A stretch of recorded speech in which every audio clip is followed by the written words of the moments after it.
Bismillahirrahmanirrahim. Assalamualaikum warahmatullahi wabarakatuh. Perkenalkan, nama saya Nurfadila Wahyuni dengan nomor NIM 85941445569. Saya adalah salah satu mahasiswa semester 7 dari Universitas Terbuka UPBJJ Makassar. Di sini saya mendapatkan tugas praktikum IPA terkait ciri-ciri pada makhluk hidup, dan saya akan melakukan pengamatan dan praktikum terkait gerakan pada tumbuhan. Nah, adapun tujuan dari praktikum ini yaitu bagaimana mengamati gerak seismolasti dan gerak diktinasi pada tumbuhan putermalu. Sebelum saya melakukan praktikum ini, saya akan melakukan perkenalan terlebih dahulu untuk alat dan bahan yang akan digunakan. Yang pertama ada buku IPA sebagai panduan, dan dalam sini ada LKP sebagai lembar pengamatan, ada mistar, ada pensil sebagai alat tulis, ada sebuah HP sebagai pengganti stopwatch, karena kita tidak memiliki, maka kita akan ganti dengan HP. Nah, di sini ada kertas kosong yang nantinya akan digunakan sebagai label.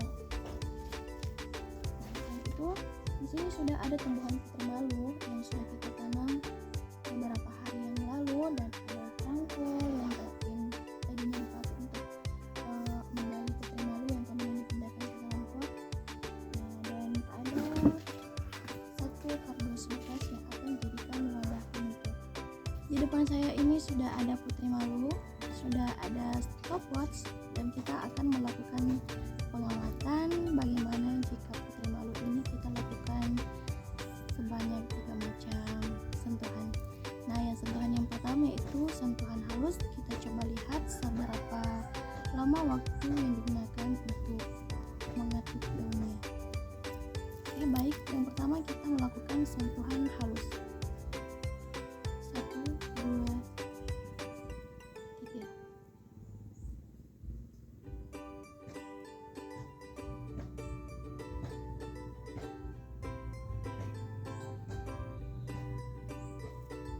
Dan ternyata dia membutuhkan waktu 9,48.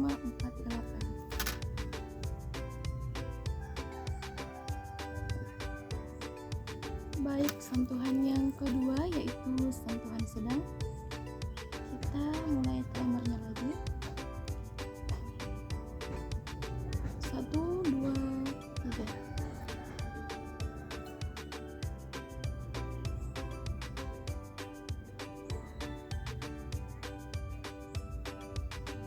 Dan hanya membutuhkan waktu selama 7,05 detik.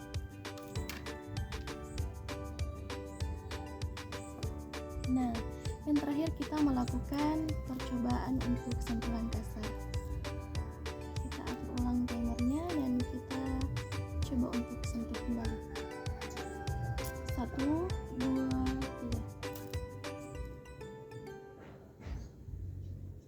Dan ternyata waktu yang dibutuhkan itu sangat singkat, hanya menggunakan waktu 3,35 detik.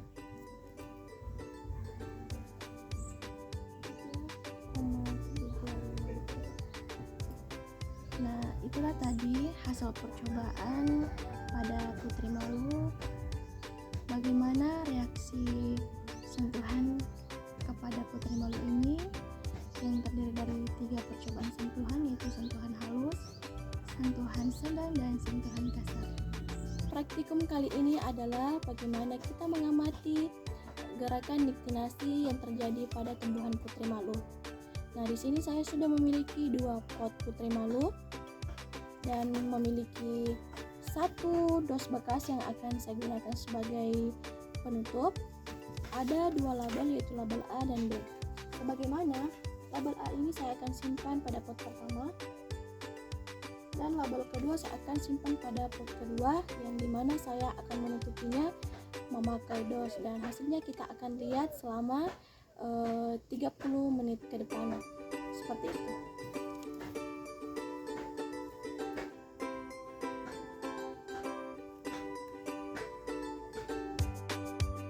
Nah, baik, karena sudah 30 menit kita menunggu, maka kita akan lihat hasilnya.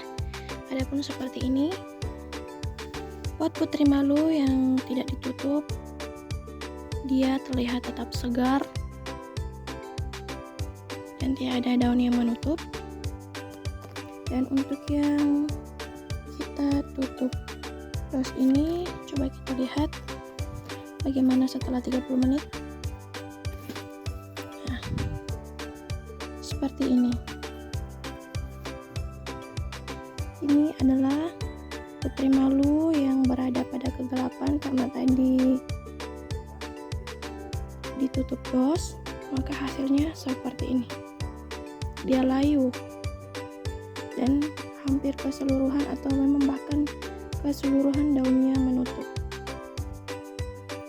Nah, ini adalah contoh dari gerak nistinasi pada tumbuhan putri malu. Setelah mengamati gerak seismonasti dan niktinasi, saatnya kita akan mengamati bagaimana gerak geotropisme.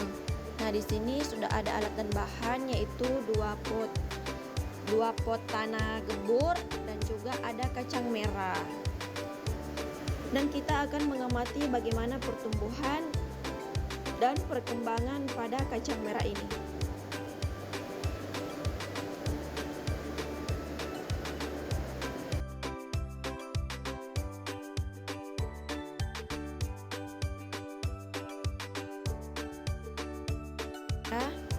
Di mana di depan kita sudah ada dua pot tanaman kacang merah yang sudah saya berikan label. Label A saya letakkan tegak dan label B saya letakkan miring. Setelah diamati selama beberapa hari, terlihat bahwa akar dari kedua pot tumbuh ke arah bawah, batangnya tetap tumbuh ke atas walaupun potnya miring. Gerak ini disebut gerak geotropisme, yaitu gerak pertumbuhan tumbuhan yang dipengaruhi oleh gaya gravitasi bumi. Nah, di mana akar tumbuh ke arah bawah mengikuti gaya gravitasi disebut sebagai geotropisme positif, sedangkan batang tumbuh ke arah atas menjauhi gravitasi disebut geotropisme negatif. Gerak seperti ini penting bagi tumbuhan agar akar dapat mencari air dan makanan di dalam tanah, sedangkan batang dapat tumbuh ke atas untuk mendapatkan cahaya matahari yang dibutuhkan untuk membuat makanan.